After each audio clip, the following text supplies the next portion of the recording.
may nakita kaming fault lines sa overall picture ng program ng vaccination. Medyo hindi ako medyo na kontento. To this end, I have reiterated my instructions to our agencies to make sure that our local government units will receive their daily job performance so that our country can reach the target of 1 million jobs or more every day. Yun ang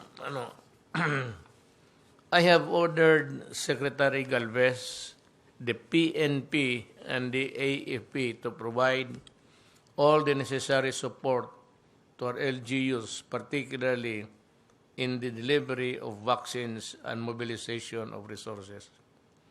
I have also ordered Secretary Anyo to impose the necessary sanction against LGUs and local chief executives who are not performing nor using the doses given to them in a most expeditious manner. I will hold each and every LGU accountable for this. Hindi ko malaman kung saan talaga nagkakamali, kung may mali, bakit mahina ang paglabas ng bakuna dito sa national, medyo okay. Ang problema pagdating doon sa provincial, regional level, doon nakakaroon ng medyo problema.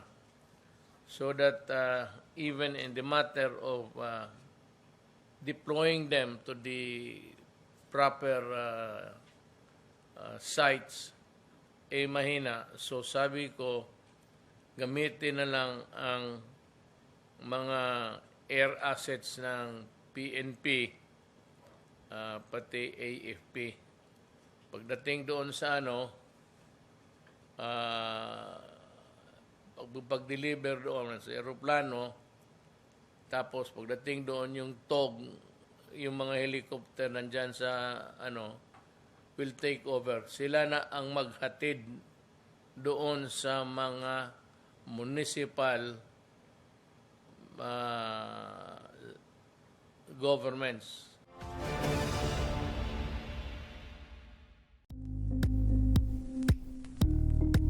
Thank you for watching Politico TV. Please like and subscribe to our channel for more videos.